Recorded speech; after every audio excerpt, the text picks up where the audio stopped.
don't take this the wrong way, but I always respect it when a movie is willing to just kill a child.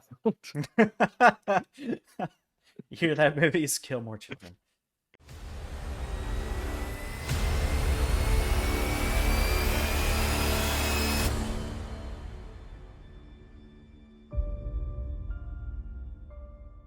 Welcome back to the Great American Movie Review, where we review great American movies. My name is Mikiah, My name is Kyle.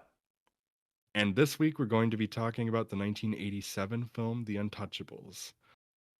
Getting into it, The Untouchables is set in 1930 and it's based on the true story of Treasury Officer Elliot Ness as he assembles a team in an attempt to take down organized crime boss Al Capone in Prohibition era Chicago. The film is directed by Brian De Palma and stars Kevin Costner as Ness with notable supporting turns from Robert De Niro and Sean Connery.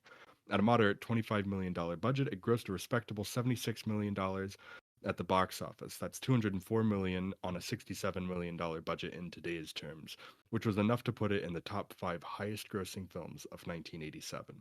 It also garnered critical acclaim and landed itself 4 Oscar nominations, including a win for Sean Connery for Best Supporting Actor. All right, well, just to get straight into the movie, because I know we have different opinions here. We do. I am a big fan of this movie, and I know that you have some issues with it, but I'm also not a historian. I had no context for this movie before watching this movie, other than hmm Al Capone, really. I didn't know who Elliot Ness was at all. Yeah. So Elliot, to get into the history of it, Elliot Ness, immediately following the St. Valentine's Day massacre in 1929, was hired by the Hoover administration to crack down on violations of the Volstead Act. By the time that he was hired, however, there was an agent from the IRS named, if I remember correctly, Frank J. Wilson. He was already gathering information about his tax evasion and his income tax fraud. So, and I suspect because most of the characters, like Jim Malone, Oscar Wallace, who's played by Charles Martin Smith, he's the nerdy guy who, Yeah, the accountant. that yeah, the accountant that's looking into the tax evasion things.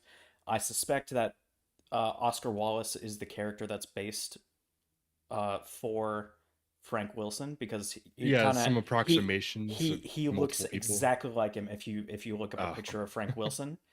Um, but then you also have George Stone, who is an Italian uh, police officer played by Andy Garcia.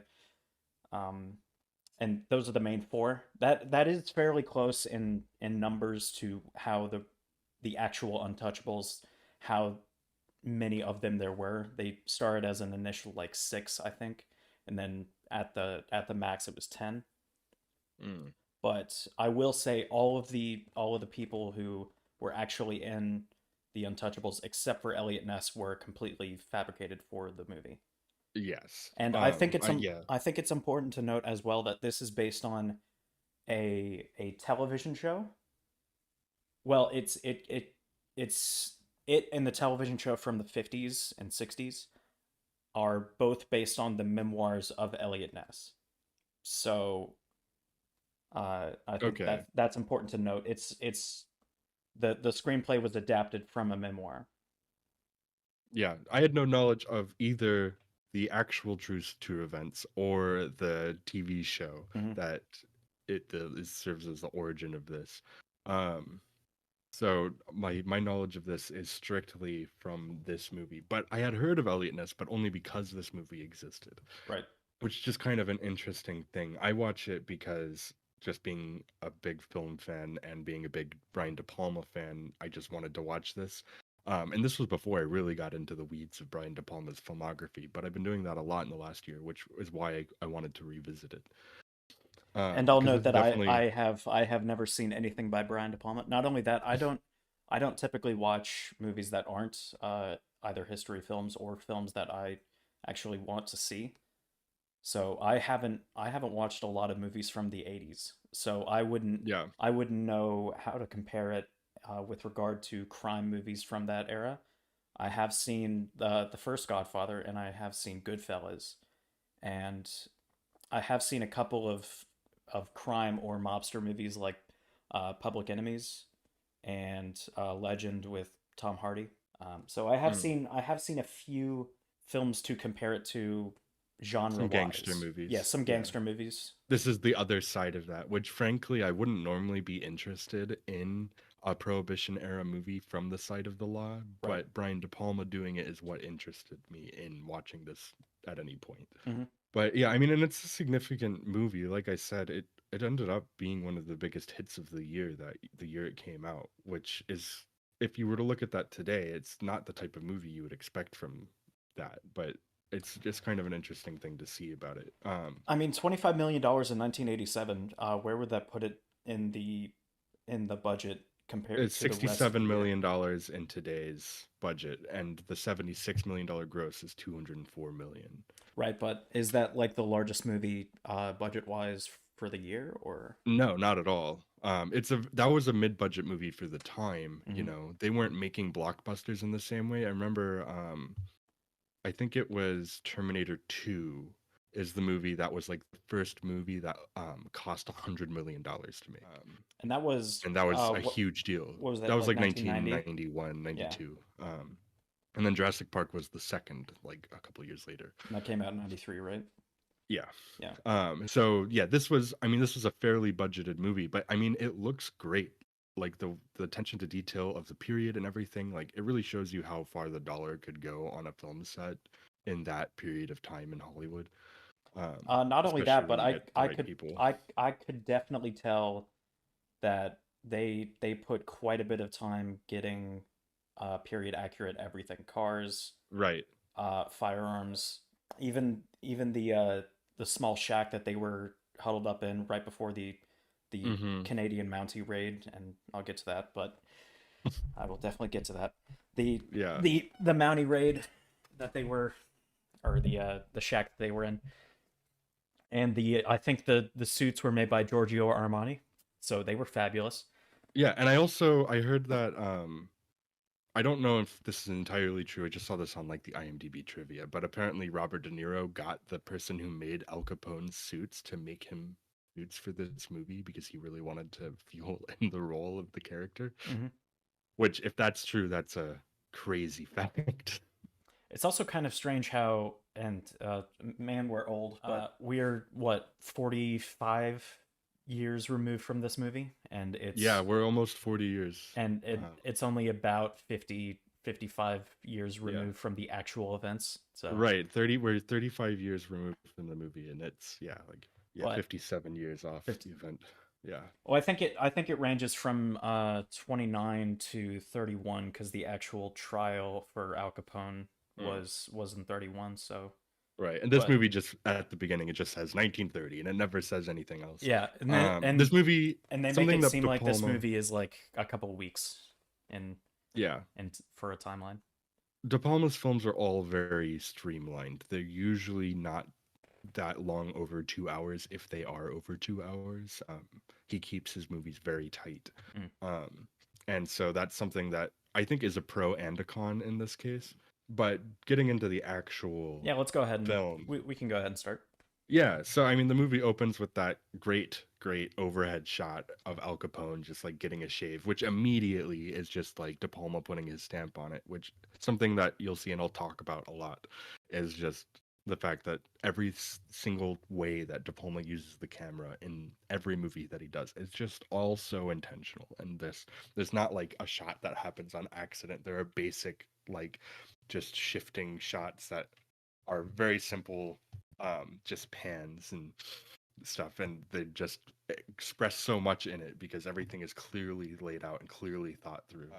And Yeah, this opening shot just kind of does it for me with setting up just right away at the movie. yeah, something I will say, especially throughout the entire movie, I didn't find any problems with like the cinematography. In fact, I think that's a great strength to the movie. Yeah, Along with the production design, this all the sets, all the landscape shots, and the way that the camera moves, uh, sometimes zooming in, or sometimes you can tell it's on like a dolly, and just like moving back or moving forward, kind of um, definitely helps with the feel of the movie. yeah. With The this scene, cinematographer. with this scene particularly, I do like the way that De Niro in this scene and the I think the next scene or the dinner scene with the baseball bat. We'll get to that one, but I think in those two particular scenes, he really gets the feeling of Al Capone because Al Capone in those days was a gentle giant with a very Mm, short temper. That's yeah. the simplest way to describe him. So he's all laughs, and the second you get in his way, he's the most ruthless man in America. That So yeah, that's something that I really like about this representation because Al Capone showing up in most media, it's just kind of highlights the short temper side of it. It never mhm. highlights the other part of it. Yeah, And I and think this, yeah, it does a good job at showing a little bit more of a fleshed out version of him, even with limited screen time. it never highlights the fact that before the St. Valentine's Day massacre, he was well beloved by the Chicago community. I Yeah, mean, it he talks opened about that in soup the movie, kitchens and but stuff yeah, like that. But yeah, it it doesn't really doesn't get show it. into it. It doesn't show it. It shows him as lavish. It shows him as very ruthless when it comes to getting what he wants, and it shows him as very retaliative. But Yeah. it doesn't really show what the things that he did good for the community. It shows everything bad, and he did a lot of bad, but he didn't. It doesn't show that he was a complicated man. Yeah, I feel like this script, which the script is written by David Mamet, who's a pretty accomplished and well-known person. I'm not super familiar with David Mamet's work outside of Glengarry Glen Ross. Um, I don't think I've but seen anything well, from him. yeah, I So haven't seen a lot. I haven't seen State and Maine. I haven't seen a lot of his films that he's written. Um, but I think that Mamet's script is very one-sided in terms of its representation of, this very police procedural style version of this story. mhm. Um, and then I think that De Palma takes it to a different place with like a more of a pulp angle that De Palma always brings to his films. Gets it a little dirty, um, as much as it can be, within the context of this kind of studio film. But I really like the way that this starts, and then it goes right from that opening scene with him, and then it goes to like this little girl and a briefcase, and then Right, she just gets right. blown up, and it's so like I don't take this the wrong way, but I always respect it when a movie is willing to just kill a child. You hear that? Movies kill more children. Well, Um, I think about there's like I've been watching a lot of Guillermo del Toro movies in the last year or so, and like a lot of his movies, like Kids Will Die, and I'm like, you know what? I respect it because it does appropriately give you different kind of stakes. If a movie's willing to like do harm to a child, in a way that actually makes sense for the story, it is like it's a bold move that I think a lot of people would shy away from that, and doing it is just kind of an in your face, just like plus it looks great, that whole explosion. it's definitely. I will say though, going back into the slight historical, Elliot Ness never had any children. He did have an adopted Mm, child later in life, but he didn't have any children by the time that Al Capone was charged and convicted. So I think and I do not know how it is in the TV show or anything like that. I suspect that the screenplay fabricated this specific thing to reinforce in the future when not only when the mother of the child comes into Elliot Ness's office to talk about that and yeah. reinforce that idea, but not only when Al Capone formally threatens his own children. So I think it's a and it's a nice comparison. So it immediately goes to him reading about it. We'll get to it, but it immediately goes to Yeah, him in the chair reading about it. So it's an obvious feeling that you're supposed to get it gives an from that. immediate emotional hook, Yeah. and it feels manipulative, but the way that it's done is like so shocking that it's surprising, and I feel like it really starts off the movie with a bang for Ah, clever. pun intended. But like when it cuts out and it's just like this big explosion, this girl just blows up. You're like, oh, Yep. it's starting off pretty strong, I think. And Um, I can go to the next scene. The next scene I actually really like. It the camera pans from uh Ness's wife, who doesn't have a first name. Ness's wife Yeah, is Patricia is Clarkson. is Yeah. in in the kitchen, and then it pans over to Ness in the chair reading the Yep. paper, and Ness's wife is the does the entirety of the talking for a good deal of that scene, and Yes. it's all on her face. You don't see So him at all. something that De Palma is really known for is he really just, which I wrote this down because I was like, it's just interesting to even see it pop up in a movie like this, where usually his protagonists are in some way very horny, um, and also completely ineffective at just their masculinity, like in their masculinity. He kind of neuters his protagonist a lot of the time, and I think that this movie does that with Elliot Ness. Even from the very first shot, to me, it's like with her working in the kitchen and him reading the paper, and like you said, she kind of dominates the scene and the conversation, but her character doesn't even have a name, Yeah, and the whole movie is Elliot Ness going on this crusade to stop something that's just going to be undone, and breaking every rule that he holds close to him along the way. And so it really is, just from like the first introductory scene, I feel like already kind of cutting him down in a small way. yeah. Which is not like, I don't feel like that's the surface of the movie. I feel like on the surface level, this movie is very much hero cop saves the day. It's just kind of interesting I think he's a little bit to, more gray area when it comes to law than hero cop. yeah, I think the movie particularly views him as hero cop, but yeah, I don't think he remains that way even in the middle half or even the latter part of the first act. yeah. Oh, not to go too far back, but I wanted to talk about the very, very beginning of the movie, the opening titles, because it's very simple, but more so than even the title itself popping up with like its big elongated shadow, Right. it's the score, the Ennio Morricone score. He is one of the all-time greatest composers in film for a reason, and he just hits off right away. The movie just like da da dunk, da da da dunk dunk, like that little kind of, it's so good. I just his score that he carries through the whole movie, both the triumphant kind of themes and just like the main kind of theme. It's all just very iconic. And I just didn't want to get too far talking about the movie without looping back to that. Yeah. I'll talk about the score eventually, Yeah. but only for a handful of scenes. Yeah. So then we get into the Kevin Costner scene at the um Police station, I think it is. police station, and he's like, I can't speak, but it is the The law law of of the the land. land. Yeah, and it's just like, it's a very non-answer to something that's just kind of like, I'm a cop and I'm going to do my job. you know? Well, it that is actually even during this time, Elliot Ness was a raging alcoholic. Mm, But the reason he did sign up for the um for the Untouchables, and the reason he actually did feel this way, he said, I don't care I about see. pro, but I don't I it is the law of the land. That's how it is. But I will say this, and this is something that no prohibition movie ever gets correctly about actual prohibition. So the 18th Amendment banned the importation, production, transportation, and sale of alcohol.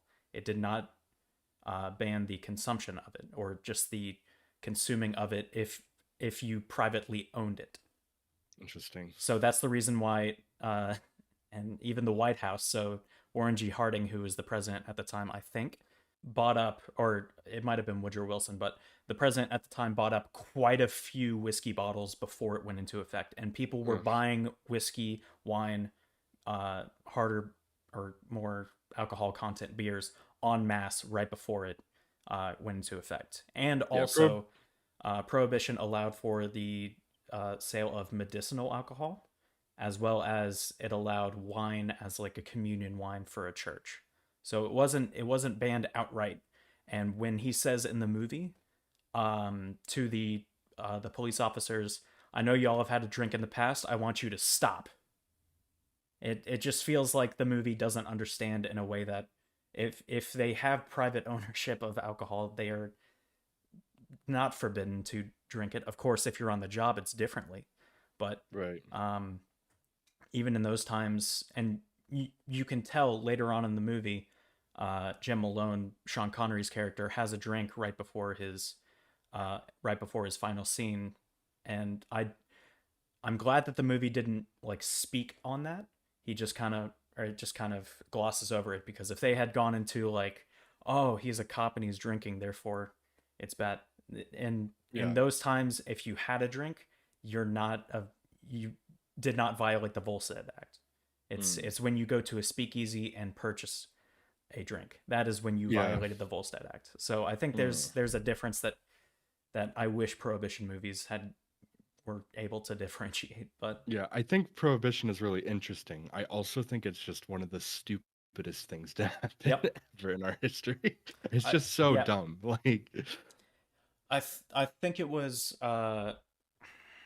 I can't remember who said it, but he called it the Great American Social um, or the Great American Social Experiment, mm, because at that time it was so heavily propagandized between the temperance movement that basically everyone was in favor of it. It kind of brought together both parties, or all three at the time, to realize that alcohol was terrible. And then the exact moment that prohibition came into effect, tons of people regretted it, oh because yeah, it made it nothing but worse. oh yeah, yeah. So the movie continues. The first, and it goes into the first actual like sting they do to get the Canadian liquor that was being imported in, Yep. which goes bust, and then it's kind of a mockery. Um, this leads into Canadian, it's kind of a common mockery. yeah. Got it. Oh, okay. Oh, That's little clever, whose isn't it? line is it anyway joke Yeah, for you. exactly. So then it goes straight into after that failure, with Kevin Costner, Elliot Ness meeting Sean Connery's character Jim Malone on the bridge for the first time, which I think that I do think, however, for the bus scene, it is important to note that he basically gets gets spooked and then comes up behind a random reporter, hmm and instead of going, what the hell are you doing here, get out of the way, he invites him over to get a picture of the bust. It's yeah, like an immediate yeah. turn of face. It's like, what are you doing here? To, hey, check this out, check out what we got. It doesn't make sense for it. It feels I like guess he if didn't he's know it was a bust right away though. Like he didn't know it was a bust until he opened the umbrella. At which point the guy was already taking pictures. Well, no. A bust is in like it's a bit like a drug bust. So Kevin Oh yeah, Costner I see what you're believed saying. the whole way that he was going to get liquor. My Yes, the point is, bust was a bust. yeah, my point is, clearly the cameraman or reporter was in their way to the bust. He could have spooked the guards. So Oh why yeah, in it's the so world annoying. would you not pull him away, get him the hell out of there, and then you can Yeah, go on your way? Why I then don't know. does the journalist try and make his way into the bust, and he's like, yeah, sure, whatever, just come take a picture of us doing this? If he's trying to be like the law of the land kind of guy, that just doesn't make sense to me. Yeah, that seems a little odd. If he's trying to play Um, everything by the book, at least for the start, that doesn't make sense to me. I think part of it is also Costner, which I'm not a huge fan of Costner as an actor in general. I'm I going think to that agree with that. he has some strong roles and he has some most of his roles are pretty bland, I would say. But and here I think that he serves the role and I don't know if it's a very intentional thing to make Ness as bland as he is, or if that's just because Costner is kind of a bland actor. Yeah. But he carries the movie well enough. Like he's not like giving a bad performance, but he's just kind of serviceable, I would say. Like he's doing his job, but it's not until I think Connery comes into the movie that it starts to kind of take shape more so as a film because I feel like just Connery takes his smaller part, his supporting role, and just kind of actually elevates some character into it. Yeah. Because that's a great scene on the bridge. It is a He's it is a like, it is a pretty great scene from Sean Connery. Yeah. yeah, he goes, here endeth the lesson, when he's telling him like the first rule of the police work. He's like, did you come home alive? Or whatever. He says. And he goes, yeah, and he's like, here endeth the lesson. Yeah. I really like that character, even though I know he's totally made up. It sounds like most of this movie is. So I will say I didn't know what kind of accent Sean Connery was going for to you begin with. never do. Um, yeah, it's Have you in seen yeah, Highlander? and I'm not Spanish, I'm Egyptian. I know. Yeah, that's I think that they always have fun with it, and here somebody calls him Irish, but I don't know if he's he's not Irish. Irish. He's He's he's definitely the not most Scottish Irish. man in the world. Yeah, But but yeah, it's an interesting accent, but his performance is great. I think it's just Sean Connery speaking as himself. I don't know if he's trying to do any sort of dialect, but it's in and out for sure. yeah, Yeah, and then it so from there it kind of then starts to really get into what's going on with everything. yeah. You get the mother of the girl shows up to kind of hammer home that kind of emotional beat from the beginning of the movie. Which the line that she says, don't remember it verbatim, but it's something to the effect of I'm the mother of the 10-year-old woman who got blown up. Yeah, And the 10-year-old. that is a horrible line. No, Yeah, no actual person it's would that say that. scene. Yeah, that scene bothers me because it's literally just like emotional manipulation. Yeah. There's not Well, really any point to it. It then highlights Ness's thinking about his own family and then thinking about the people he wants as part of the Untouchables to not have families. yep. But I feel like you could have gotten to that conclusion in a less clumsy way. Yeah, you definitely could have. You definitely could have gone into a it could have been like an interview scene with one of the bribed police officers and he's like I'm sorry sir, I can't do it. Al Capone has my family under watch or something like that. Yeah. It could be done just as easily with that. Yeah, or like yeah, you can just like emotionally establish Ness's connection and his own family and his Hmm. worries there. Yeah. You can convey that emotionally without even having to write in some scene to hit that point home. Yeah. Um, All I'm saying is you don't have to blow up a girl in order for me to find out that Elliot Ness likes his wife and child.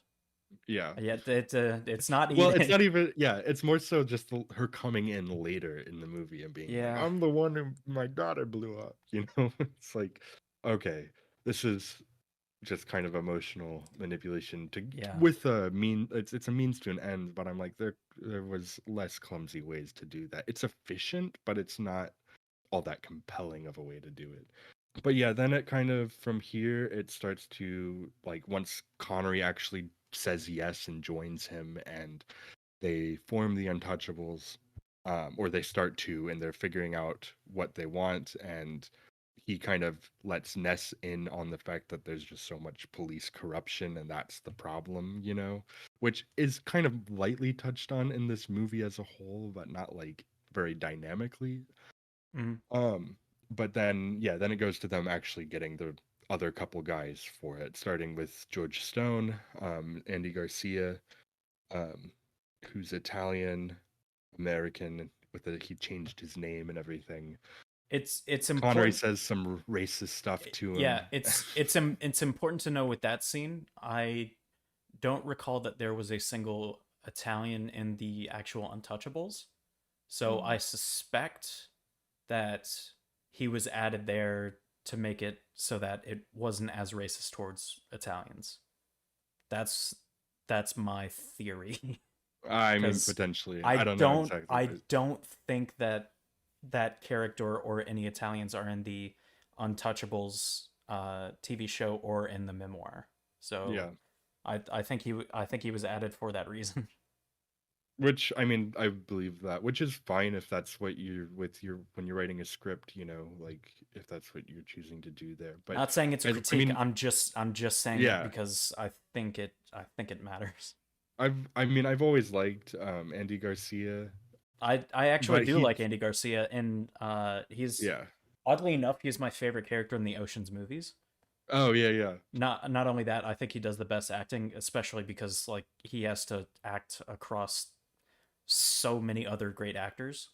But Yeah. I think he pulls it off.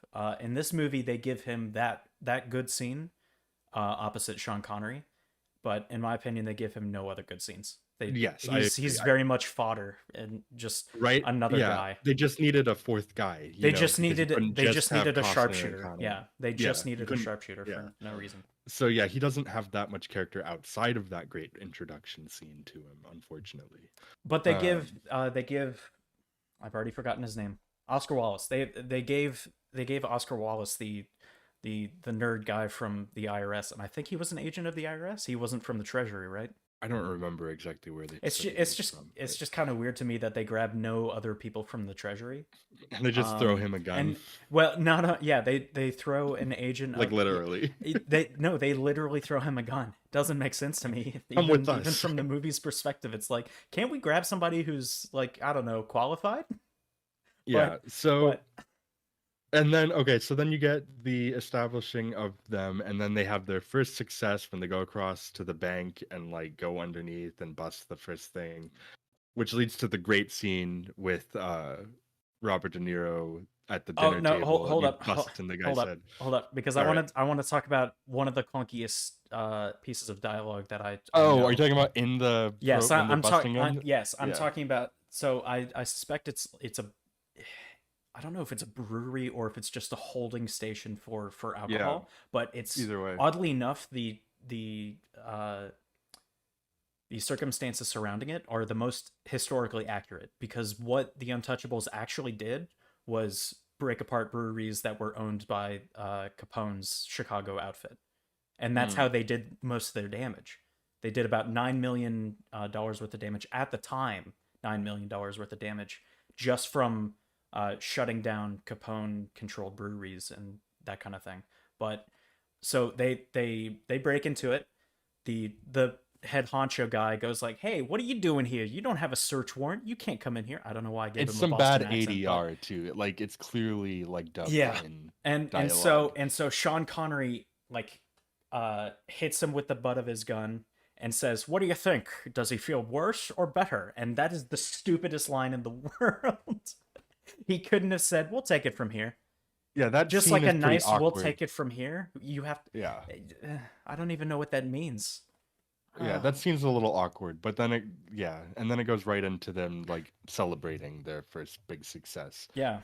And then it goes into the Capone scene where he Mhm. busts that guy's head open with the bat, which is just a compelling scene of acting. And then ending on that great shot. Also relatively historically accurate. Al Capone figured out that there were three guys attempting to overthrow him, and so Mm. he had a scene exactly like that, and he had the other henchmen hold down the three guys. He beat them with a baseball bat and then had them shot outside. So it's a Mm. bit like what happens there. My only thing is Capone really that like the it is a compelling scene and it's a fantastically shot scene, and the dialogue surrounding baseball is fantastic as well.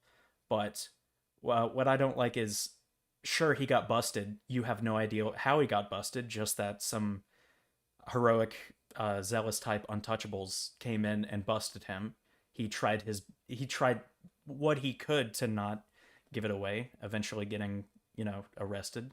But did you really have to kill him for that? And it doesn't. My problem with that is it shows Capone to be ruthless. Sure, it does, but it doesn't expound on that at all. It just makes him angry. Yeah. That nothing ever comes about of a scene exactly like that. I don't know, after the Canadian Mountie scene, nothing of that. It doesn't show him or Al Capone getting angrier and angrier as time goes on. It just shows that scene, and Yeah, that's I it. feel like this is something I do feel strongly about with this movie, which is part of my general opinion of the movie overall. I think the first half of this movie is what I would call a really solid dad film. If you know what I mean. Like it's kind of, it's very Western trope heavy, um, just kind of very simple, straightforward kind of storytelling narrative, good guys, bad guys, and it has a classic feel to it. And I think that I think the first half of the movie is good. I do still think it's strong first half, but I think that it's really the second half of the movie that really sings for me and takes it to a different level. But I really feel between those two halves of the movie, somewhere before the Canadian border scene, there needed to be some sort of montage or something to like elongate the time span of the movie to make it feel like more happened. You know what I mean? Yeah, because right before the Canadian border scene, and this is after the Capone busting heads, as you put it. Um, Yeah. Directly after that, Elliot Ness comes up with just one piece of newspaper that says the very first or the very first success of the Right. Untouchables, and he's like so happy and that kind of thing, and then it goes to the attempted bribe scene, and then it immediately goes to the His Canadian family border getting scene. threatened. Yeah, and then Well, the yeah, then his Canadian border family scene. gets threatened. So Yeah. so presumably it goes to there's one success, his family gets threatened, and then they immediately go to one of the weirdest scenes in movie history to me. It's an odd scene within the context of this movie. I like the sequencing of it. I think it's a good scene independently, but structurally it's strange because it's just like, oh, and well now we're in Canada and um and now I'm trying to figure out what's going on here, and then after that, from that point after that scene's over, it really just kind of the rest of the movie is a very steady growing kind of thing. Which is so weird because in the span of 5 minutes, it goes from Elliot Ness as a laughing stock to we are basically having the battles of the three armies. Where all the Mounties are up on the hill. One of the stupid I didn't know when I saw it whether to laugh or to have my head in my hands because that Oh is one of yeah. the stupidest things I've ever seen on camera. Yeah, it's definitely, it feels strange. I don't know the historical accuracy of that, per se. So I can tell you Sure, nothing like that would absolutely. ever happen. So yes, America had prohibition. Canada had nothing of the sort. There is no way in hell Canadian Mounties would cross the border into America to catch bootleggers Okay. because it is legal in Canada to transport. And why would you cross the border to risk your own lives for American bootleggers? Yeah. Not only that, if let's say it's true, let's say it's prohibited in Canada as well. Why would they use horses? Yes, the Canadian Mounties were historically horseback riders. Why would they not bring cars when you know that the police station itself had like that gigantic tank looking plow for the very first bus? Yeah. They had cars, they had whatever that was, a plow tank. I don't know what that is, but they had so many resources. And you would assume after the first few successes that they presumably had, they would get more material by way of the Treasury Department, Yeah. which was not a very small department back in those days. Yeah. So I also another clunky dialogue thing is he's talking the Canadian guy's like something to the effect of the element of surprise, it's half the battle. And Kevin Costner says, yes, surprise is half the battle. Defeat is also half the battle. I'm talking about the whole battle. And what? What does that mean, Kevin? Yeah, What does it that doesn't mean? quite, yeah, it doesn't quite make, I was confused by that line too. I'm like, If I'm you trying to figure out what he's meaning. if you're thinking about the whole battle, why didn't you bring cars? Why did you bring horses? Why Yeah. why did you The bring the four scene, guys with shotguns and yeah, 15 guys with pistols? I think the movie the whole time thematically and in its presentation is leaning into Western tropes. And I think this scene really kind of went a little too far with that by like Yeah. literally putting people on horseback and like in this big kind of canyon and this bridge. It's a very Western movie theme, Also, like, or scene, type scene. can I say that there were at least two dudes with Tommy guns shooting down the bridge, down a narrow like bridge with all Yeah, the horses, and you're telling me that they missed all their shots?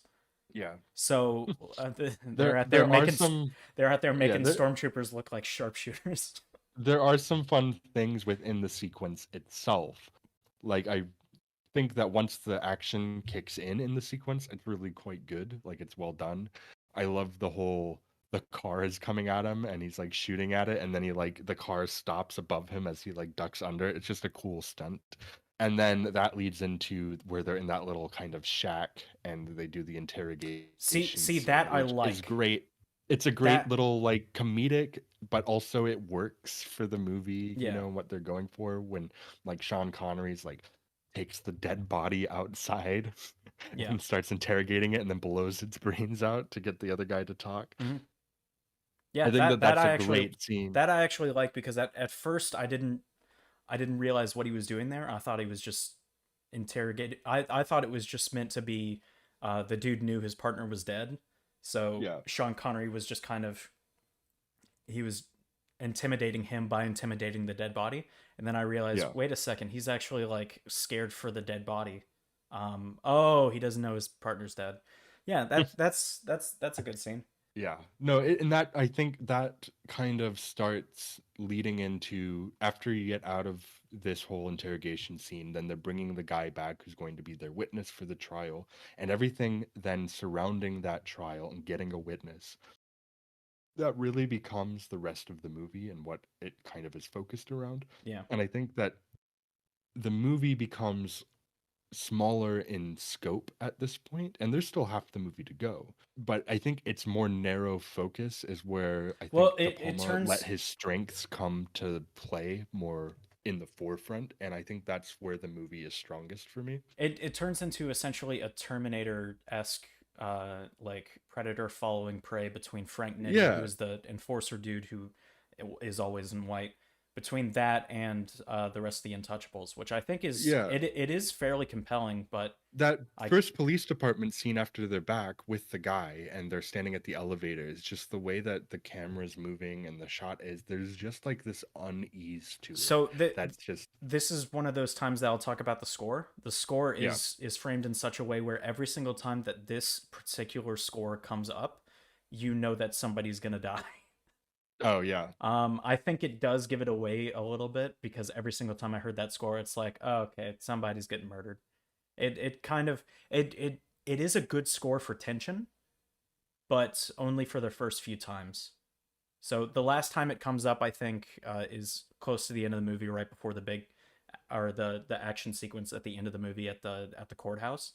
And the Yeah. second that score turned on, I'm like, all right, Ness is gonna find something. There's gonna be a shootout, and yeah. So Yeah, I think it's a little bit over. It's it plays its hand a little bit too much. But for the first few times, when for the Oscar Wallace murder, yeah, as well as the witness murder, for that one, for the family threatening scene, I think the score is still is still that. For those two, and then for the Sean Connery thing, it's like the climax of that score yeah. because it's Which, yeah, go ahead. so, oh, yeah, I was just gonna keep going, but yeah, I think I mean, Ennio Morricone's score is very, like, it's very bombastic, very kind of like in your face with it, which I really like. But that's I why I kind of like this score miss, because it's not really yeah. it's less bombastic, more tense.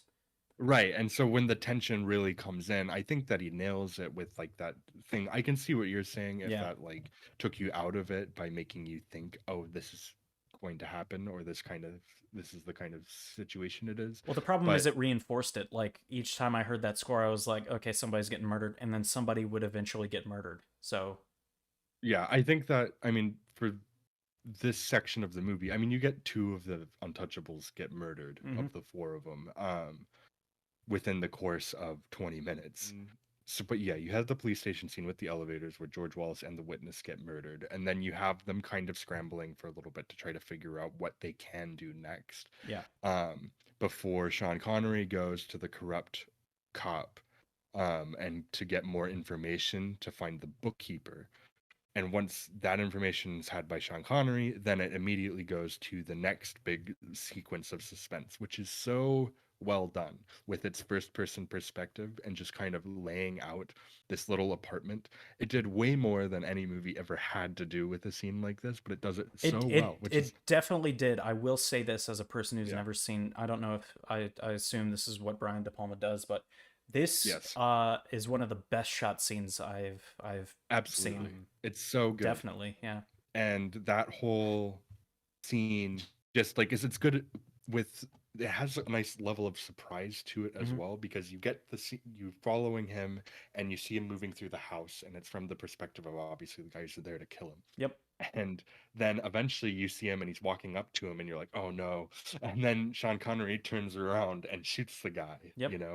and then as he runs outside though, then you think that Sean Connery maybe got him and it's Well, like, oh yeah, good, he that's great. no, But then no, yeah. bam, he gets executed by Nettie up in the Well, no, hold rafters. on. He gets shot like 20 or 30 times, but He he's still does. He gets he he gets shot a lot. he gets lit up, but Which he's still got he's enough yeah. time to crawl the entire, Hmm. and it's not short. It's like 20 or 30 No, feet over to the other side of his apartment. yeah. Oh, Which this is the kind of pulpier aspect of Brian De Palma, both the ugh. way he presents violence, like with blood and everything in his films, like even in the elevator scene earlier on, like the blood splatter, all of that stuff. It's very pulpy for an otherwise movie that looks pretty clean cut, Yeah. So then you get some of those pulpier aspects that he brings to it that I think really just like I love that stuff. Him crawling across his apartment completely bleeded, riddled with I bullets, just think it doesn't make any sense. Ah, it's It so it good. That's the best it it stuff to me. it did take me immediately out of the scene. I'm like Oh, okay. the like Yeah, see, that stuff the really does it for me. ugh, man. But Yeah, and he then from there, not only that, he had time to crawl to the other side of his. So he had, yeah, he had time to crawl all the way to the other side of his thing. He instead, like, he didn't have the time to grab what he was actually gonna grab before Ness gets over, but he has time to wait for Elliot Ness to get over, and then Sean Connery still has more words to say. yeah. When does Yeah. this man die? Well, and in between, it's editing with Al Capone at the opera, which I think is just to be dramatic. Oh, absolutely. I But completely this forgot that is was the thing. You just oh reminded me yeah, it was the thing. That's he's how. like crying watching the opera. Um, but there's also a De Palma staple in that scene, which is the second time, at least that I can think of, that I used it in this movie, which is the split diopter shot, which, if you don't know, is where you have an element in the foreground and in the background, and both elements are in focus. Yeah. So that's where it's like in this scene, you Yeah. see So the the opera opera guy's singer, face yeah, singing, and and Capone in the yeah. background is in focus. He used it earlier in the church scene with Sean Connery and Kevin Costner as they were talking. I'm confused. Why And didn't the he blood just do the oath. comic book thing that Ang Lee does in Hulk, where it's just like both of them are sharing the entirety of the screen, but there's a black line in between, and it's just opera singer and then Al Capone on the other one. Why didn't they do? How Why long? didn't they do some like swooshes, like? How many times are you gonna bring up Ang Lee's Hulk movie If we're talking in cinematography, this I've got to talk podcast? about one of the worst. In this podcast, you've already brought it up. Out I of did. three Oh, episodes, and two yeah, different yeah, yeah. times. Okay, okay. Don't worry, I'll bring it up in the fifth We'll episode. just have to review it at one Yeah. point. Yeah, so this is the movie at this point is in full blown. It's moving because then the next scene really after that is Sean Connery, or not Sean Connery, Sean Connery dies with Kevin Costner and he gives him the thing that tells him where the bookkeeper is going to be at the train station getting off Yep. that train. But then it cuts right to the train station sequence, which the station sequence is, as far as I'm concerned, one of the best edited sequences in film history. It is perfect. That whole sequence is perfect. It's so good. Just from the beginning, just setting it up. There's no music going on throughout the majority of the scene, and just kind of, at least from what I can think of. But yeah, he's just kind of setting up the environment. You get the people moving through, then you get the lady with the stroller just like taking forever to get up these stairs, and you're just like, somebody's got to help her, and nobody helps her. And then so finally, Elliot Ness goes to help her, but that's when the people start showing up. That he's like, oh shoot, this is bad. And then just pulling the stroller up as quickly as he can while still like trying to keep an eye out before realizing that he has to stop, and he lets go of the stroller and then it rolls to the edge and it's going down the stairs again, just ding, ding, ding, and there's just this shootout So it gets happening. the actual stroller gets shot a few times, does it not? The stroller gets shot a few Okay. times in the base of it. Yeah, All like the right. scene. Oh, I don't know how you feel about this scene, but I think this is an all-time great. So Just I like didn't know this was an homage, but it it seemed off to me, the way it was shot, because it's not shot like anything else in the movie. So that's the reason what led me to, this is either something that's been done before, is and it's an homage or something like that. But it turns out it is an homage. You know what it's homaging, right? Was Battleship it not The Potemkin. Godfather? It's a Battleship Potemkin. yeah, it's Why was I a thinking The Godfather? I don't know. I've not seen Battleship Potemkin. I didn't either. So I decided to watch the scene that it's referring to, and Um, yeah, I actually totally forgot studying that specific those two sequences in one of my film classes when we were talking about homage specifically. I can't believe I forgot about that one scene from Battleship Potemkin. I knew this scene was homaging something. For some reason, I got The Godfather in my head. But yeah, no, it's, I mean, and he just, that's something De Palma does a lot. Frequently, it is with Hitchcock. A lot of his movies are just full blown Hitchcock homages. So he has definitely one foot in just classic cinema, and and it's not I guess surprising if for him to I take guess if that I and had make known it his that, own. if I had known that, I would have gone in expecting, okay, this is clearly an homage. That's something else. So it for me, it was just kind of strange. I think it is well edited and well shot, but for me, it was just kind of a weird thing Yeah, I before I think found I out. think that that middle point of the movie shift from, I think, the second they get to the police station and Yeah, the camera work it really goes just starts being more dynamic than it was the rest of the movie. Not even to say it wasn't dynamic the rest it, of the it movie, goes from but just a crime drama thriller to like right. the most campy action movie in the world. But it's so good. Like it just he brings a pulpy aspect to it that really, I think, makes it so much more exciting and so much more just like filmically resonant than what it could have been in other hands. And yeah, that scene at the train station is just an all-timer as far as I'm concerned. Which goes right into then another great scene. So you get the court case, which, at first it's just kind of going through the proceedings of that, but then he sees the guy with the having a gun and he takes him out of the case, and then that ends up leading it to a whole chase sequence. I don't know if you have anything to say about the court case. I don't know anything about that historically as well. I can, Um, but I can do that at the end. okay, yeah. So he ends up then, yeah. Nettie pulls the gun out and he starts chasing Nettie throughout the whole building. It's a great chase sequence. Um, and then it gets to the point where they end up at the roof, and Nettie's pointing his gun at the door, and Kevin Costner just dives through the door, and What? then he just rolls off the side of the I roof. hope that was played for laughs, because I have never laughed harder during like a what is supposed to be a tense scene. I think it's shocking, It's but also funny. Like, it's I really funny. it's absolutely stupid. He just dives out and then immediately just rolls two times over. He Yeah, doesn't but even think then I about it. think that he plays it well by the way that the scene continues, with Nettie then walking up to the edge of it, and you don't know what condition that Ness is in at that point. You know he's not dead, obviously. Yeah, He's no, not that kind of they're not movie where gonna. he just rolled off and died. No, not only that, they are not gonna kill him with one of the stupidest, Yeah, silly things I've ever right. seen. But then it works well because he's just laying and already ready, and he shoots Nettie's hat off, and it lets that moment still be surprising, even though you're expecting him to be there. I mean, that's fair. I was definitely surprised by that turn of events.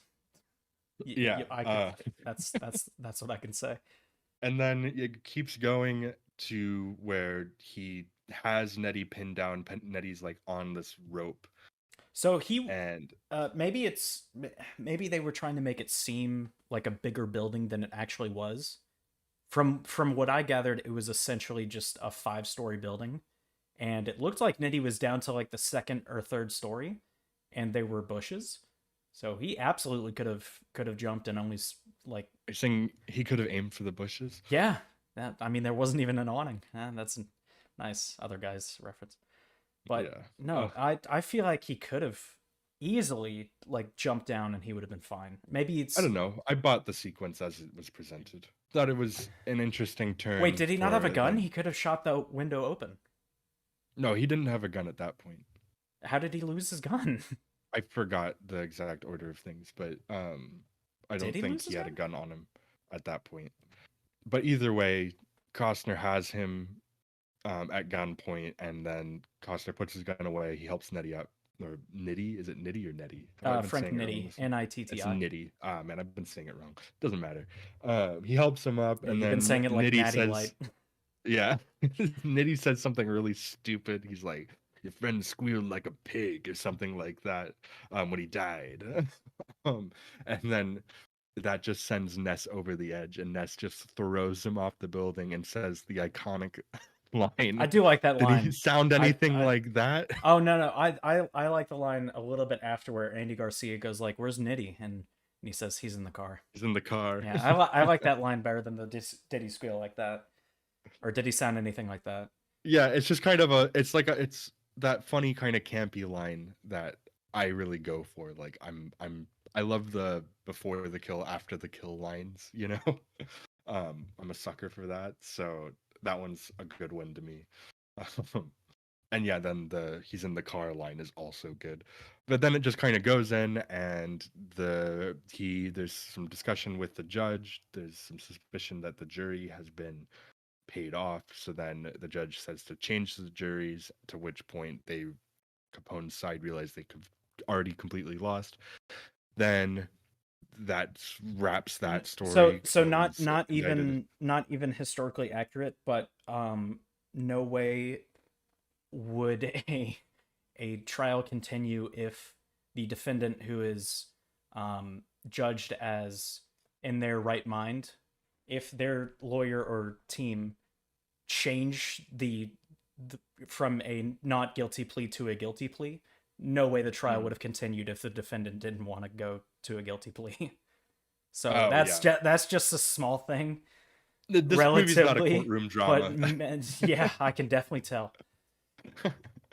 Man, And then it just kind of goes right to the end, and they're like, "Prohibition's lifting. What do you think you're gonna do?" And he's like, "I think I'll have a drink," and that's how the movie ends. But which before he that, did have there's like, several in his life yeah, afterwards. So but before that, there's like the whole thing where he's like yelling at the judge. He's like, "I've broken every law that I've sworn to protect," and like all this other stuff, just kind of really hammering in his like that he's broken all of the rules for something that yep, including ultimately murdered a didn't guy. matter. Yeah, and oh yeah, that's like him ultimately crossing the line fully, and then yeah, only for something that just got completely undone. You know, like it didn't even really matter. Um, it would have this whole situation would have been resolved within a certain amount of time Yeah, anyway. And I think that it treats it kind of as like a very kind of winky kind of moment at the end of the movie, but I don't know, I feel like it makes his character a little bit pathetic throughout the whole movie. He's a little bit pathetic to me, at least the way I see it. yeah. Yeah, do you have anything else to say about the So your thoughts? so when it comes to, I'll start with the with the courtroom scene, or just with the court as a whole. Al Capone was originally brought on charges of, I think it was about a dozen against tax evasion, and then 5,000 counts of violating the Volstead Act. Yeah. Now, the judge, oddly enough, was the only person who wasn't corrupt in that courtroom. So the judge expected that the jury would be bribed. So before it went to trial, he swapped the juries. Okay. It wasn't during or after. But the swapping of the juries is something that The actually did this happen. this it wasn't a swap jury from like, hey, go grab like the marriage counseling jury Right, right. from down the hall. No, Yeah, not like it that. was an actual jury swapping. I don't know if the prosecution knew about that, Yeah. but It felt originally, a little absurd in the movie because mhm. I'm like, wait, but these people who they're bringing in have not See, witnessed the trial. see, but that's especially like during the thing. But I, I, I do like essentially the line of, "Hey, there's another jury down the hall. Go grab it." That's the kind of dramatization I can go for, because Yeah.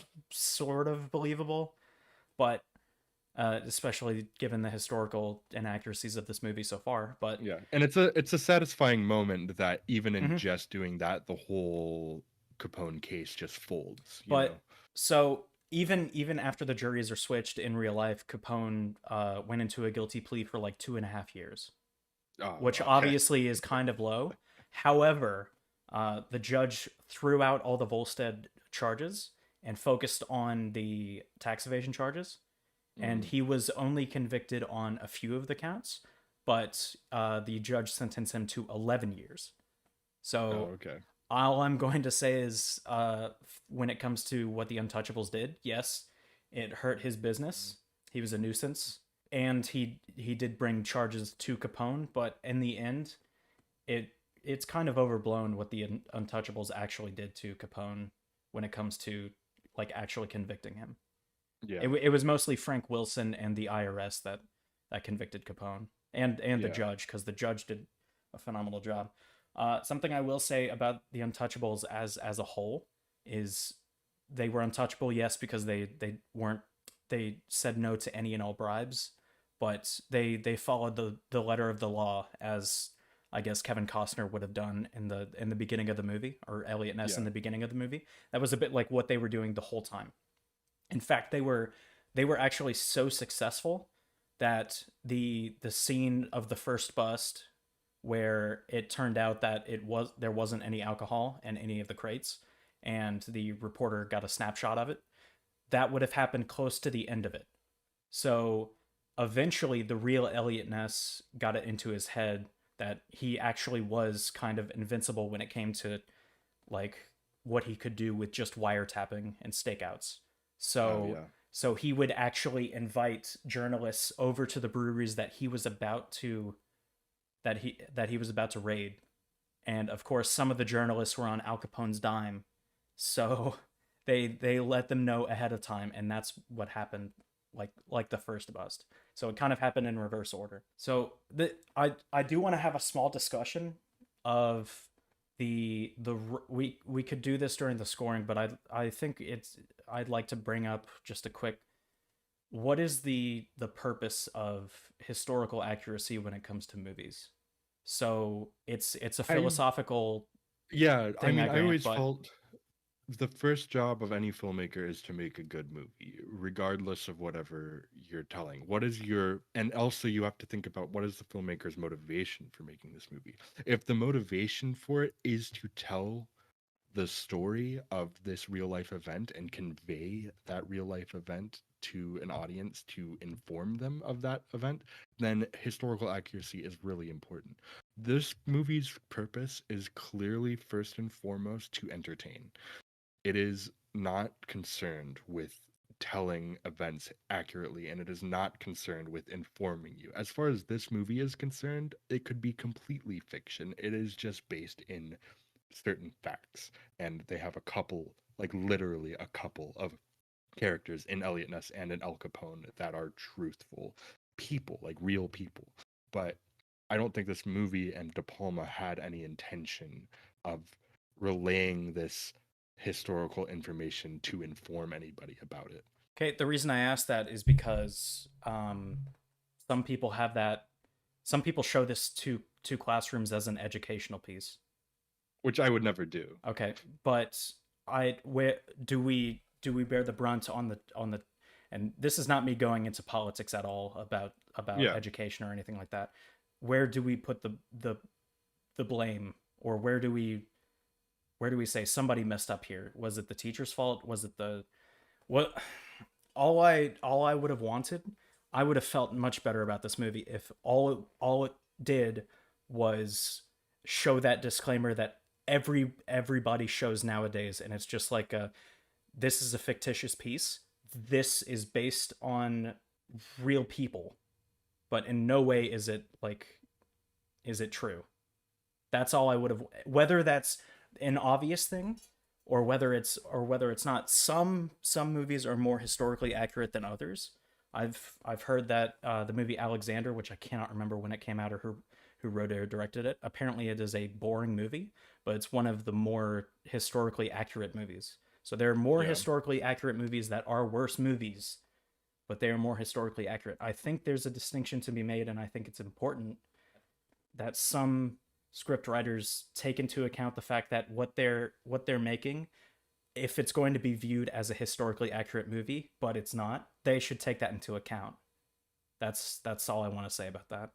Yeah, I mean, I think it does come down to everybody has their own individual responsibility for how they want to take in things and then how they want to, like, you don't I would never watch a movie and then use that as my basis for fact But and people how do. I would talk to people. People do that, but that's those people's fault. I don't blame the people who made the movie. If anything, I think more people become interested in the truth in the history when a movie does come out and it is popular and good. Like I wouldn't be surprised if something like this movie coming out increased awareness and understanding of the real life situation because people got curious about it after watching this movie. I also think that this movie probably put in some misinformation to people, but also I think that misinformation is like, or just information and being able to tell people what happened about things is the responsibility of the individual to make sure that they're actually understanding what they're talking about. I think when it comes to art in general, it is always up for interpretation, and this is a very loose interpretation of something that, once again, I think is designed primarily to entertain. De Palma's films, particularly, are really only concerned with what his camera is capturing. He has a fascination with that. Thematically, a lot of his movies deal directly with that, the perception of the camera, of the storyteller, the one who gets to show you what you're watching. In some movies, even calling out the perversion of the people who watch these things for entertainment versus the reality of it. You know, that's a fascination within his filmography. And I think that's interesting to explore when thinking about a movie like this, one that is a little bit more straight laced. So I do agree with you. I guess the only thing I would add is I just think there should be some sort of like very small disclaimer in front. You can make any movie you want, but there's going to be some people who take this as gospel truth because the of just because people immediately latch onto anything they see on the big screen. I It's mean, like every a movie has that disclaimer at the end of it where it's like, these things may be based on whatever, yeah, but no anything one stays for the resembles this or credits. that. I know, but every movie technically has that disclaimer. I really don't think that that's something that should be required of any filmmaker who wants to make a historical film. I guess I'm also just Uh, disappointed that even with like dramatization and that kind of thing, I still think just the actual true story of Al Capone could be told in a very entertaining way that which I would love to would have been see. equivalent to this. Yeah, I You would have you loved. didn't you didn't Yeah. you didn't have to kill everybody. Well, if they wanted to make an Al Capone movie, which I'm sure there are plenty of Al Capone movies and stuff out there, but like if some There actual are, like but not a lot of them are good. not a good one really, not like a definitive one. So yeah, if they wanted, like, I know the new Napoleon movie is coming out. There are obviously lots of new movies that feature Napoleon and are about I Napoleon, will say but nothing. This one seems like the definitive one. you If they did made that for you Al did see Capone, Oppenheimer, right? I did, Okay. yes. So as a person who knows a lot about J. Robert Oppenheimer and his life, this or Oppenheimer is very accurate. Yeah, In fact, the thing that people are grasping onto is the the celebration scene right after the bombing of Hiroshima yeah. has a flag with 50 stars on it when there were only 48. Alaska and Hawaii became states in 1959. So that's the thing that people are grasping onto, a slight They're, continuity error. they're like, oh, the historical accuracy of the flag in the background. Exactly. That's the thing that people are latching onto. That's how historically accurate this is.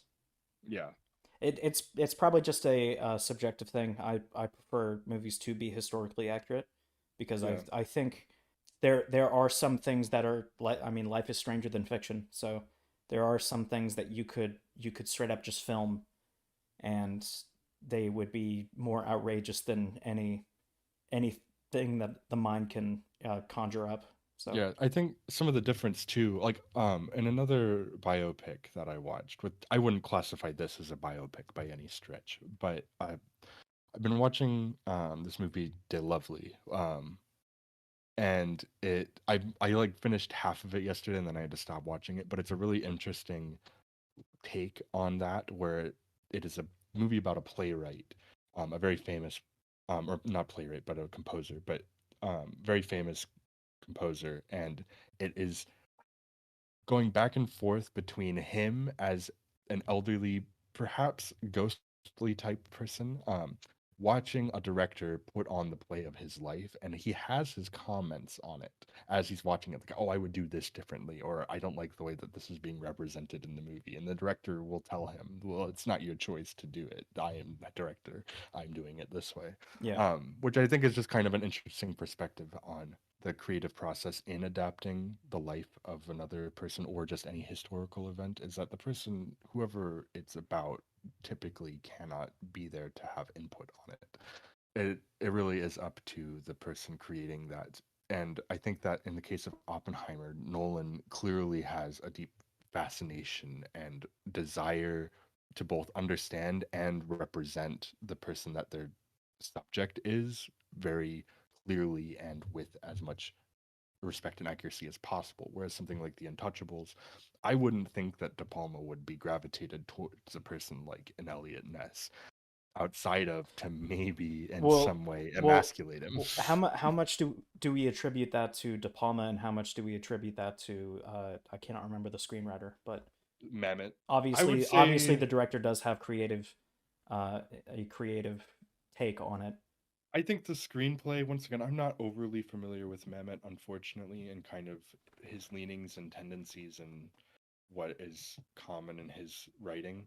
But I feel like the screenplay is a little bit more straight laced than what De Palma brings to it, which is a little bit more of a pulpy edge, is a little bit more of some character ambiguity and stuff like that. Because those are staples of his films for sure. And this one, I would say it's the most straight laced of any of his films, other than maybe the first Mission Impossible, which still honestly has probably more ambiguity than this movie does. Um, and so I think that that is, I would attribute that to Palma in this case, from what I understand about Mammoth, which is not very much, so I can't speak to it really.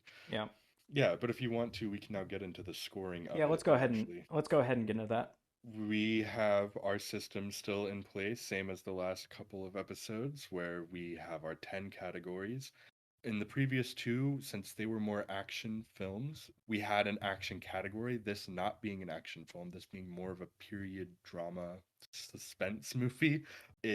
We put down, instead of action, period slash historical accuracy as a different category. Each of these 10 categories go from 0 to 2, 0 being not good, 2 being good, or 1 being good, 2 being great.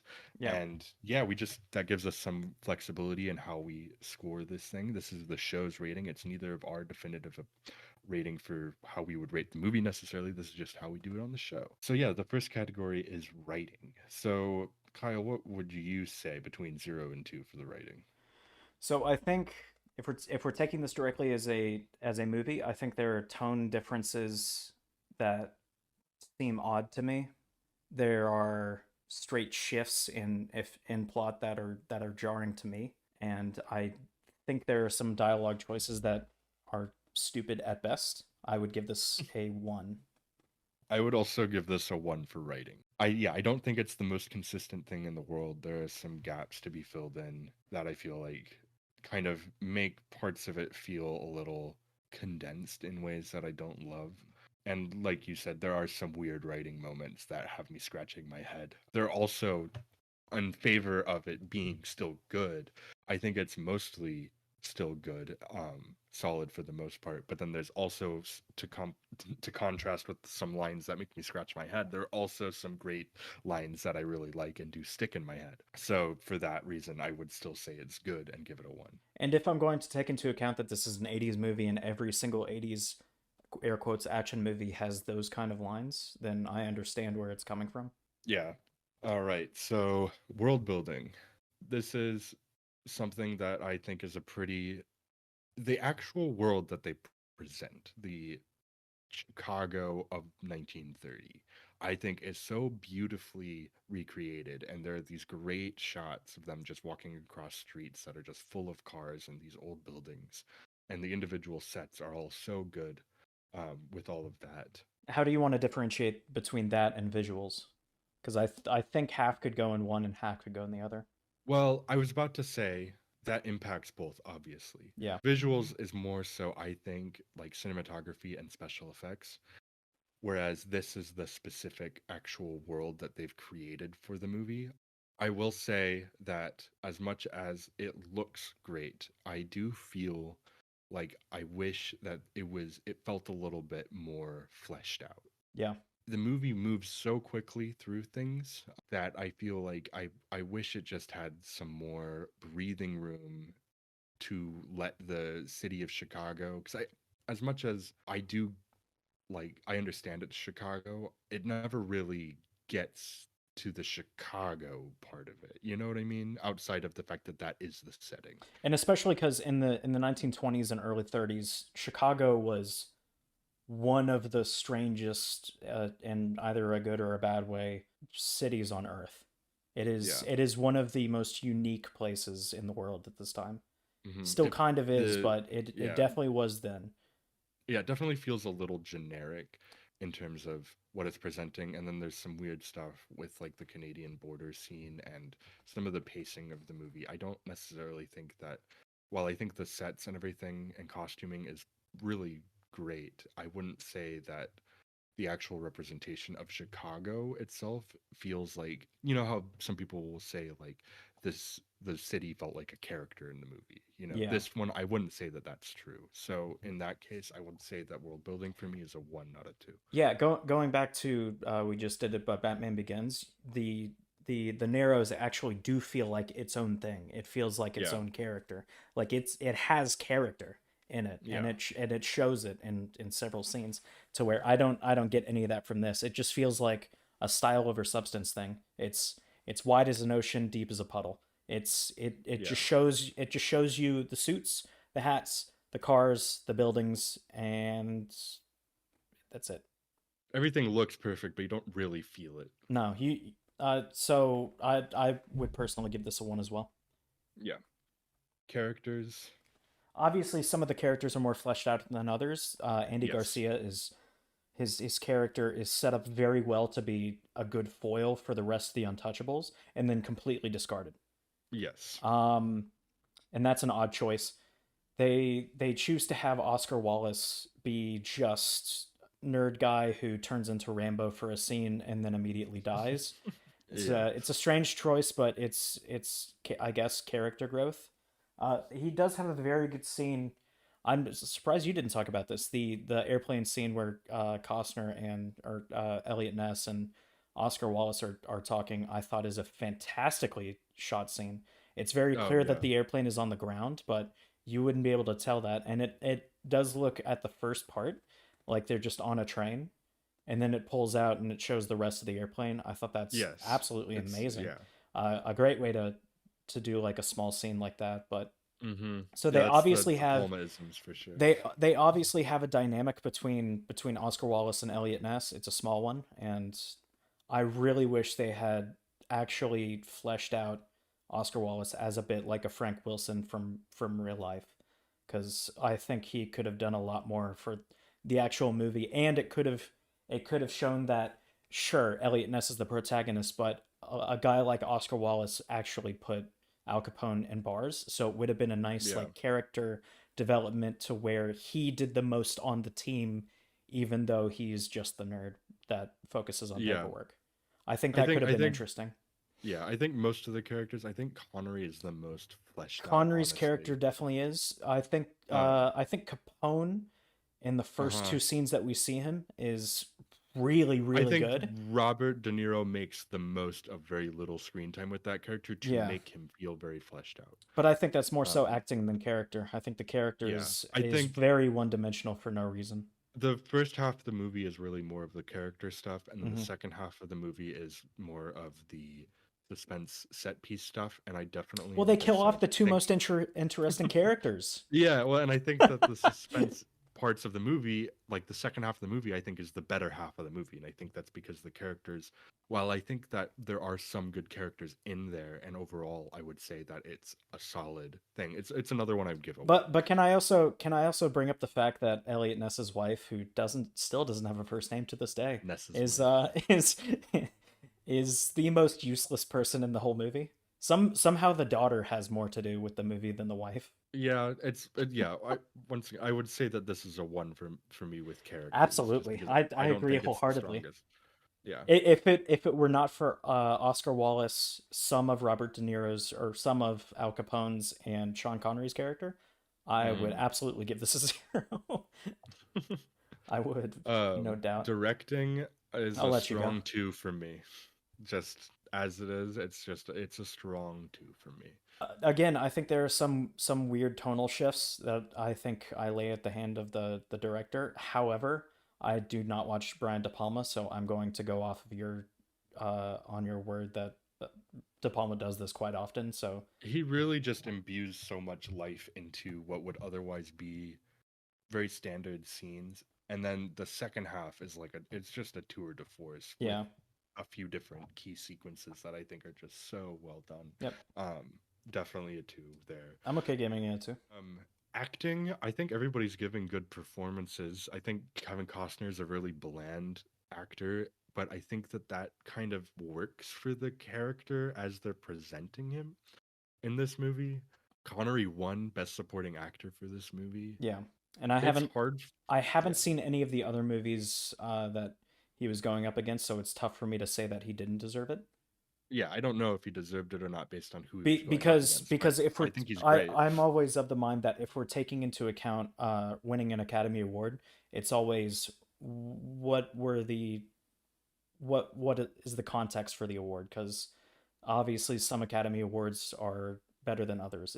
If we're saying Crash is a really good movie just because of the fact that it won Best Picture and that it's one of the best movies of all time because it's only one of scores that have won that award, I I hazard to say that yeah, some Academy Awards are better than others.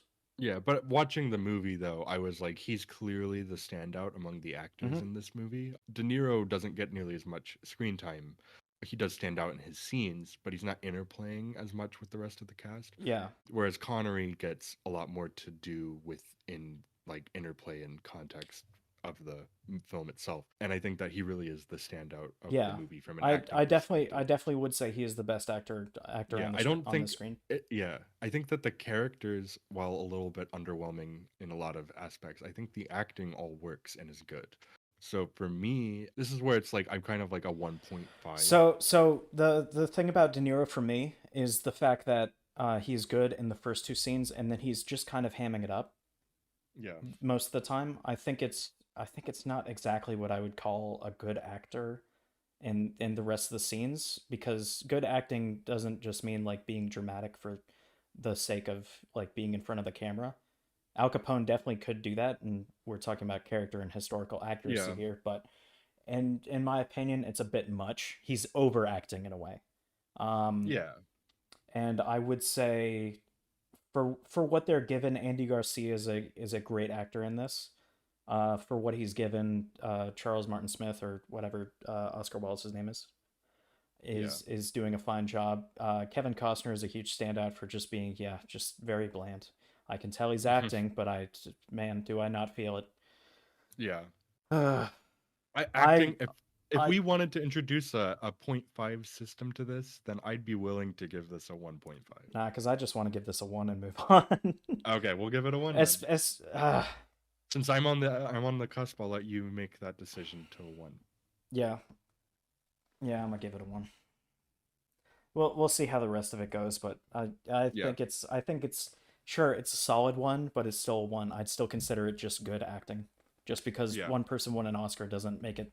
And the Right. rest, I'm gonna say it, the rest of the ensemble cast do not do a good job at all. And The there's plenty of actors or plenty of movies that have an actor get nominated or even win an yeah, Academy Award, and it's not even a good movie, and the rest of the cast isn't that good. It's just the one yeah. standout performance. Like This isn't that, but it, like I'm not saying that everything else in the movie is great because one person is great in it. yeah. Yep. Okay, visuals. Visuals, I feel pretty solid about giving that a 2. The director of photography, Stephen H. Burham, he's worked with De Palma a lot.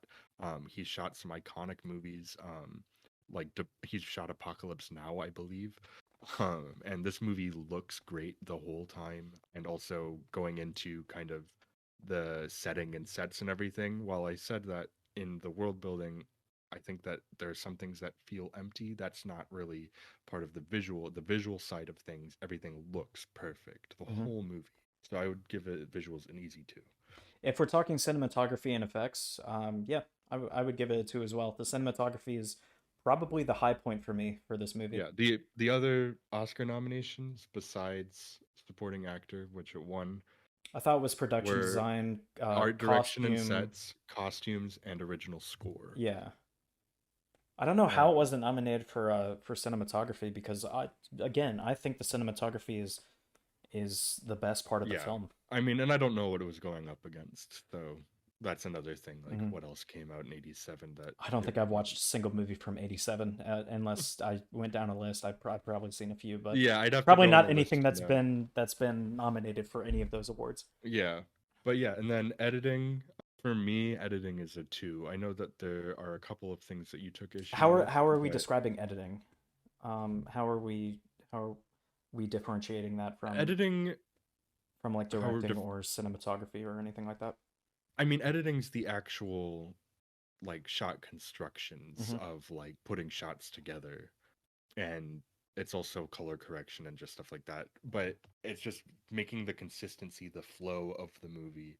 That is, people always say that there's the movie that's written, there's the movie that is shot, and then there's the movie that's edited. So editing There's all happens in post after Yes, initial editing is photography. after everything's shot and Yeah. done. So now they're just taking the shots that were there, that were made, and picking the best ones and putting them together in the sequence the way that they're supposed to. Director usually has final say on what sequences are approved and like how it goes, but that's still the editor's job to get the sequence to that place. And Yeah. I think that this movie is phenomenally edited, If particularly in the second half. if that's how we differentiate it, yes, I will give it a two.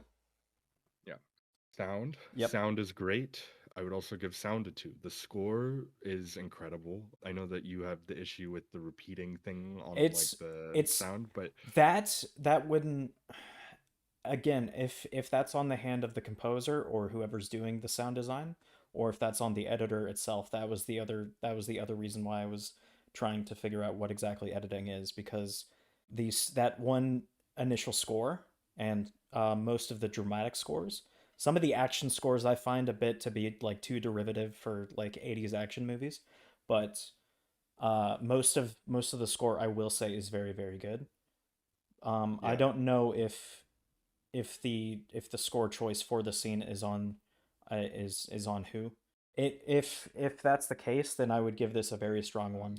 Very strong one. See, I'm for giving it a But two because beyond just the score, the sound in the movie is really good. Just overall, like I had maybe no issues. maybe this is a problem with the fact that the '80s didn't know what guns sounded like, but some of the gun effects are are horrific.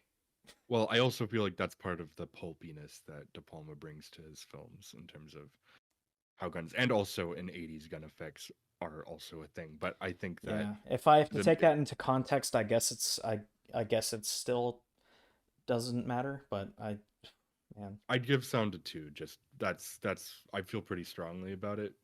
If you want to debate me on it, we can. there's not really much Uh, I'm willing to say. So all right, yeah. I'll give it a two. Okay. Period slash historical accuracy. All right, if we're going based on that, it's a zero, fam. Um. The only thing I would say, if we're going based off of the period, it does look good, but Yes. that's about it. No, Yeah. if you, I am inclined to give it a one because of its attention to detail within like the sets and the costuming. However, I would put that more into world building if or visuals for yes, me. if I knew more about the all of this before watching the movie and I cared a lot about it, it would really bother me that it was represented the way it was. Maybe it'd be something I could get over, but that would be a detracting I'm factor if that was the case. I'm going to be That's honest not the as case for well. me. The only things that I could tell that it was a 1920s or 1930s film, other than the visuals, if I was blind and going into this movie with specifically the dialogue, the only way I could tell that was the 1920s or 1930s is the references and the racism, the just blatant Mm, racism. yeah. Other than All right. that, it just feels like a cop movie. Yeah, I'm willing to budge to a 0. That's fine. I would give it a 1, but I will give you the 0 because this movie is not just like historically inaccurate. It is wildly I historically inaccurate. of the historical movies I've seen, if we're taking into account it does have some fictional characters, but if we're taking into account what is based on the real life people, it is one of the worst I've seen. Yeah. All right. And finally, Impact. It did. I'll start by just saying it did make money. It was a big hit. It did win an Academy Award and got nominated for three others, and it's still pretty relevant. Although I am having trouble finding anything about it.